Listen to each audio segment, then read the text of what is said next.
Hello, my friend, and welcome to today's podcast, episode number 118 on mindset hacks for better sleep. Now, this is something which is like such a core component when it comes to changing your lifestyle. Because when it comes to PCOS, there are like four pillars of reversing PCOS. One is like changing the way you eat, like healthy eating, healthy sleeping, healthy movement, and managing your mind. These are four pillars of reversing PCOS. And sleep is one of the core reasons why people struggle with insulin resistance, develop insulin resistance if they're sleep deprived. And if they're doing that every day, it's just going to be a chronic problem. So that's what we're talking about today. And in case you don't know who I am and you just happen to see me today, I am Dr. Rashmi Pawar. I'm a specialist gynecologist who happens to be a certified life and weight coach who helps PCOS women manage their minds so that they can achieve their health goals. All right. So, a current update on what's happening with me. It's 6th May of 2024 when I'm recording this episode for you. And it's getting hot in UAE. Nothing fun is happening much. I have gained some weight around like I'm 56, 57 kilos, and that happened. Of course, it didn't happen just by the vacation. I think when I left for the vacation of around 12 days, I was around 55 kilos. So 2 kilos weight gain, and it's just not coming off. Like even in India, actually, I barely had any flour and sugar. But something has happened to my insulin resistance. My theory is I'm perimenopausal and it's just is taking a long time to put off the weight. I barely eat something which is unhealthy. So don't know. And this is the story of all my clients. Like they are like, I don't know. I think I eat pretty okay, but I don't understand why I don't lose weight or why I keep gaining weight. So the way we solve for it is basically examine everything that you're doing. And one of the things that I compromised on was sleep. I'm not sleeping so well. So that's why this hack, because there were times when I used to sleep well. The reason why I left my hospital based practice was so that I can sleep every night. So I am like in my prime health, like there is no medical conditions I have, but I would really love it if I sleep peacefully. So the way I achieve sleep is with these two mindset hacks. Number one is going to bed when you promise yourself when you want to go to bed, right? That is number one. And second one is like having a positive opinion about however you slept. So I think that's where I got stuck with. Like I developed a positive opinion about however I slept, but I was still compromising on the time when I was going to sleep, which is again in my control. So anytime when it comes to sleep, changing your sleep habits, you want to go to bed early. That's something which we all want, but you somehow don't even reach your bed, or you're in your bed, but you're on your phone the whole time, or you're watching television, or um, I don't know. Like for me, it would just be like watching coaching calls or watching what other coaches are doing or consuming information content. Like I just love learning things, so I would just like keep on reading books or like listening to books or listening to video courses, podcasts. That's something which I would do.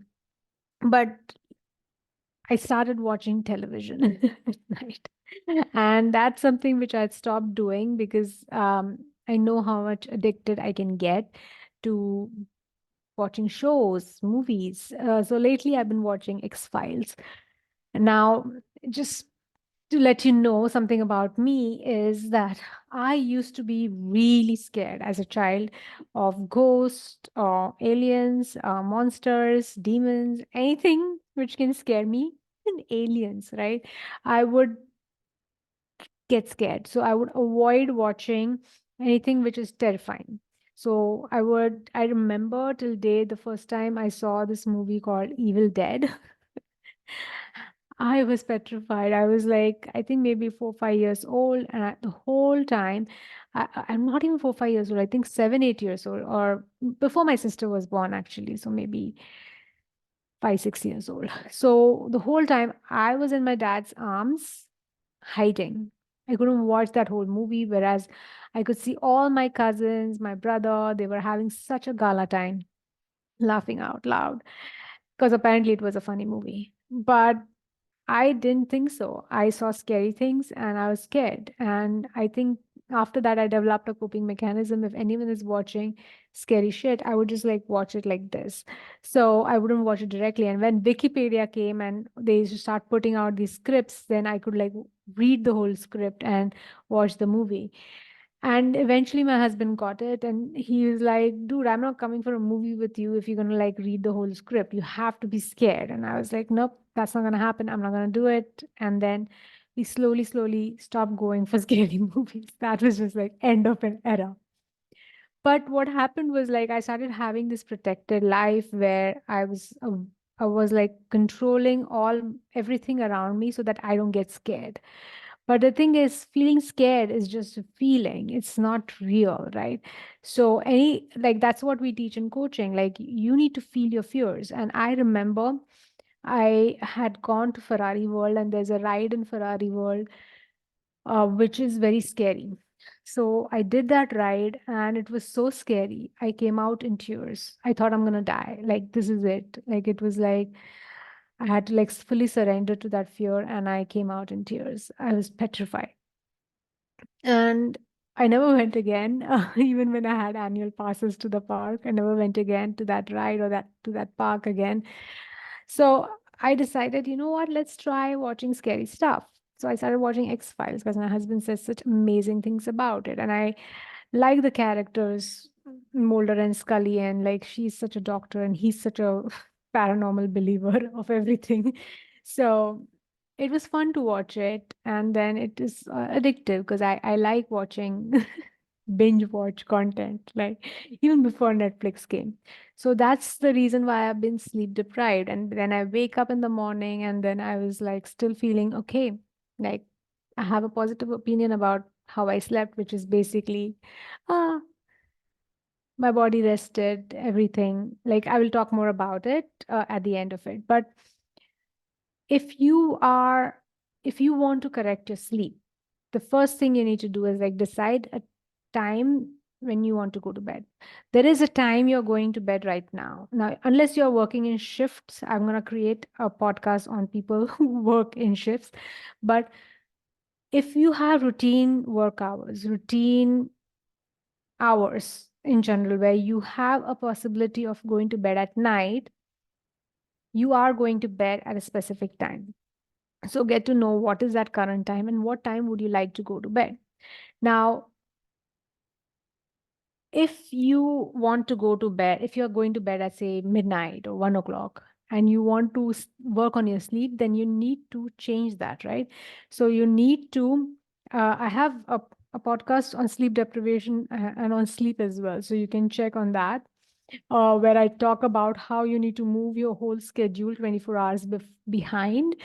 And like, suppose if you want to sleep early tonight, you need to wake up an hour early, or like you have to remove some of the activities that you're doing so that you can go to bed early. Now, some people would recommend um, moving the calendar 15 minutes instead of like directly asking yourself to sleep like 1 hour earlier than your usual, 15 minutes earlier. But you need to decide what is the time that you want to go to bed.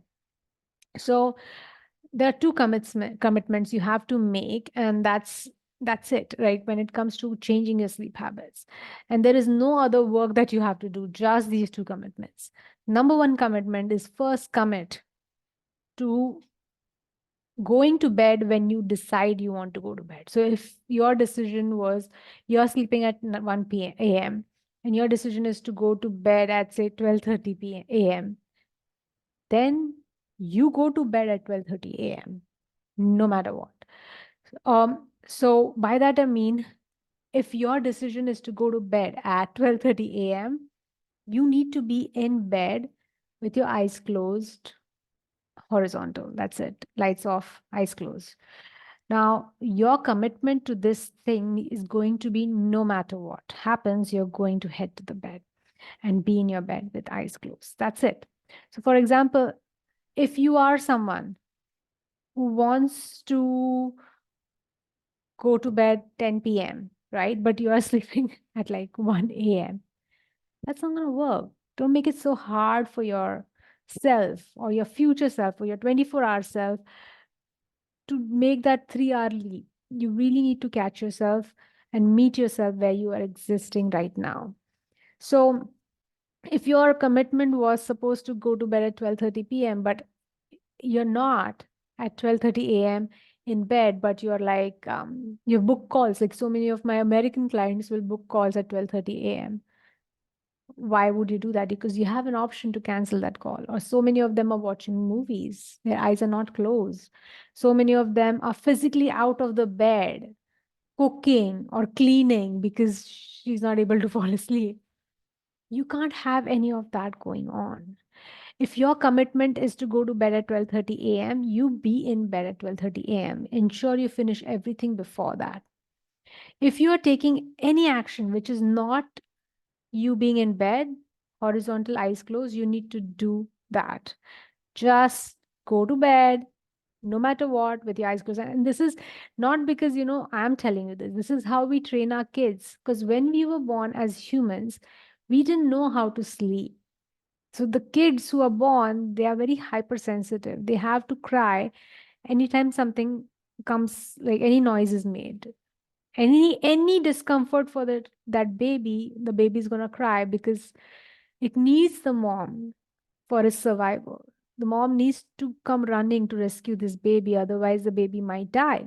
So the baby doesn't know how to sleep at all. It's just awake. It just takes naps in between. That's what it does in your tummy as well, right? When you're pregnant with the baby, it sleeps for like 1 hour and then wakes up and then plays for like again 2 hours and then again goes to sleep for like 1 hour. So it does that thing. So eventually we train the kid how to sleep depending on how we sleep. And then eventually the child learns how to sleep. Now, even now, my daughter is around 6.5, and I have to tell her, Mia, in bed, 8:30, eyes closed. So we start the routine, PM routine, bedtime routine at 8 p.m. She's playing almost in bed at 8 p.m., at 15 p.m. We are watching some videos or something, or bedtime stories, or like having a conversation with each other. And then 8:30 is her maximum time. And then I'm like, Mia, eyes closed now. We are sleeping. And I close my eyes. And then I fall asleep sometimes next to her. But that's how you need to tell yourself, eyes closed now. So in the beginning, that's not what's going to happen, right? Because you're just going to miserably fail at it. Like, especially if you have given yourself this big leap of 3 hours of going to bed earlier, you're going to miserably fail at first. And that's okay. Nothing has gone wrong. What's going to happen is that you are going to see yourself that you're on Instagram or you're on WhatsApp or you're watching YouTube videos or you're just chatting with someone or you're watching series. And next day, you would either dismiss it completely that that happened, or you would be like very judgmental of you. You don't understand. Like you will say mean things to yourself. Now, things like, I can't even keep my word to myself. I don't have good willpower. I don't have any emotional surge. Don't, so do not do all these things. Do not judge yourself no matter what happens. That is the first step. All you have to do is just notice that this happened, and it happened obviously because you're not used to this, right? You are an adult human being who is used to doing something, and then suddenly you told yourself, okay, change. That doesn't happen. But you just understand yourself that, okay, this happened because of my old habit, and all I have to do is like go at it again today. So you have to again promise yourself that, okay, tonight is 12:30 a.m. We're going to sleep at 12:30 a.m. That's it. That's if the time, that is the time if you want to sleep. Like for me, my bedtime is 9:30 actually, but slowly it went to almost 10:30. And then because I'm watching this scary X Files, my sleep is not well because I'm having these dreams which are like similar to the emotions which I experienced in the show or whatever emotion I felt in the day. This was a good day, bad day. I would feel similar dreams I would get in the night and I would be awake. So that is the first commitment. It's like you being in bed at whatever time you decide, no matter what. Now, the second commitment that you need to make is have a positive opinion about however you slept. Now, this needs to go with the first commitment, right? Like you need to remember what was your original plan. That's what happened to me. Like I completely forgot my original plan was to be in bed at 9:30 p.m. and I was waking up late because of that, right? And I was telling myself, that's fine, I got enough sleep. But the thing is, my body suffers. If my body suffers, I gain weight. So I'm on to myself now. I caught that. Now I've again recommitted 9:30 p.m. eyes closed, rush me, and then we're gonna wake up at like 5 a.m. or 5:30 a.m. and start doing our work. So so no matter what happens, how you slept, you need to have a positive opinion about how you slept because what happens is we just think, oh, like, that we not sleeping well is a real thing and it's going to really affect us, which is it does affect us, right? And our body is giving us signals with this feeling tired and like eyes are burning and like sleepy all throughout the day, is giving us signs that we didn't get the sleep that we needed. And then we also have opinions that I'm sleep deprived, I'm so tired, I'm gonna do something bad, I'm gonna do mistakes. Like that's what I used to think as a doctor. I need my sleep, otherwise I'll do mistakes. If I do a mistake, that means someone might die. Like in healthcare, that is the thing, right? So there is no need to have these sort of opinions about your sleep deprivation. Thing is, you need to know that why did the sleep deprivation happen, fix that problem, and at the same time, if you are sleep deprived, you need to tell yourself that, okay, I did rest my body and appreciate the rest that I had throughout the day. Or something like my body got the rest whenever and whatever time I slept. Because it was resting, right? I have always been horizontal and sleeping in my own bed. As a doctor, I didn't get to do that.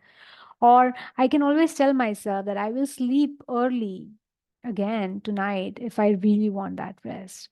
And even if I didn't fall asleep, like I was like tossing in bed, or it was like full of very vivid dreams, or I was just awake telling myself that I need to rest, right? Like no matter how much awake I am in my bed, do not open your eyes. Do not look at the clock.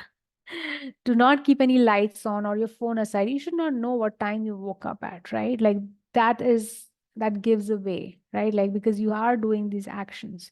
So don't, no matter, even if you are awake, just close your eyes and sleep, and it will be like a form of meditation where you can get an opportunity to just slow your thoughts and um, interrupt the action. Do not take action of checking your phone. And sometimes just being in bed with your eyes closed is more than enough. And you have to try this to know that it's more than enough. Now, don't be like me, right? Do it together. So don't just like keep telling yourself that, I got enough rest when you clearly didn't, right? If your body is repeatedly telling you, I'm sleep deprived, you're sleep deprived, you need to check what are you sleeping, what time you're sleeping, are you like sleeping too much or are you sleeping less? What's happening? Decide a number, a time when you want to go to bed, and then just go to bed at that time. And no matter how you sleep, you wake up and tell yourself, I got the rest that I needed.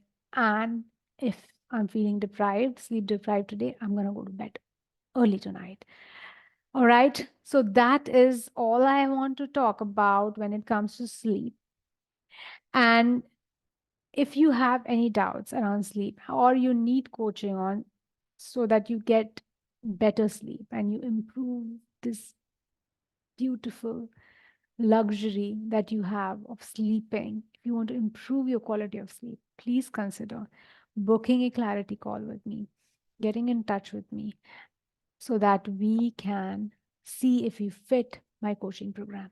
All right, my friends, that's it for today. I will see you next time. Bye bye.